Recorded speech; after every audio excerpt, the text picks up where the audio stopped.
विशेष कथा मराठीमध्ये आपले स्वागत आहे. कोल्लीने वाचवले संपूर्ण जंगल. एक जंगल होते. त्या जंगलात प्रत्येक प्राणी एका गोष्टीवर विश्वास ठेवत होता. जंगलाचा राजा कधीही चुकीचा असू शकत नाही. पण काळ बदलतो. एकेकाळी विजयसारखा धावणारा सिंह आता म्हातारा झाला होता. त्याच्या शरीरात ताकद उरली नव्हती. शिकार करण्याची हिंमतही कमी झाली होती. दिवसेंदिवस भूक वाढत होती आणि शक्ती कमी होत होती. एका संध्याकाळी तो आपल्या गुहेत बसला आणि स्वतःशीच म्हणाला, जर मी असाच राहिलो तर उपाशीच मरेन. बराच विचार केल्यानंतर त्याला एक कपटी युक्ती सुचली. दुसऱ्या दिवशी त्याने जंगलभर बातमी पसरवली की तो गंभीर आजारी आहे. शेवटचे दिवस सुरू आहेत आणि ज्यांना त्याच्यावर प्रेम आहे त्यांनी एकदा तरी भेटायला यावे. राजाचा निरोप ऐकताच अनेक प्राणी भावूक झाले.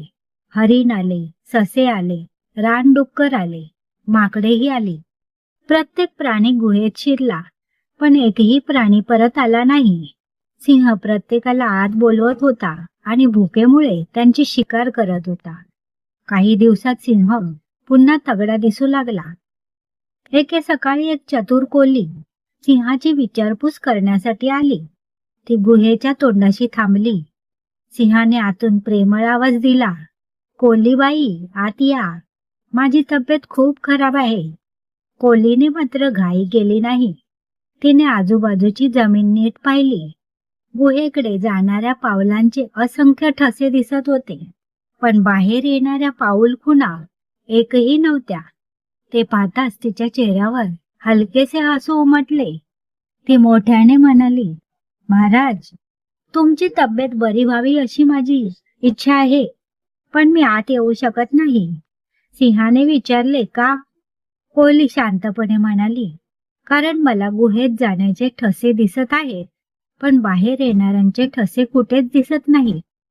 हे ऐकताच सिंहाला समजले की त्याचा डाव उघड झाला आहे. कोल्ही लगेच तिथून निघाली आणि जंगलातील सर्व प्राण्यांना सावध केले. त्या दिवसानंतर कोणताही प्राणी सिंहाच्या खोट्या आजारपणाला बळी पडला नाही. एका कोल्हीच्या निरीक्षणामुळे संपूर्ण जंगल वाचले. बोध: शहाणा माणूस फक्त स्वतःच्या चुका नाही तर इतरांच्या अनुभवातूनही शिकतो. निरीक्षण हेच अनेक संकटांपासून वाचवणारे सर्वात मोठे शस्त्र असते.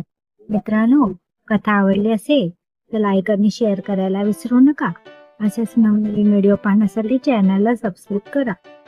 नवीन व्हिडिओच्या नोटिफिकेशनसाठी बेल आयकॉन प्रेस करा. संपूर्ण व्हिडिओ पाहिल्याबद्दल धन्यवाद. पुन्हा भेटूया अशाच एक नवीन बोधदायक कथेमध्ये. तोपर्यंत धन्यवाद.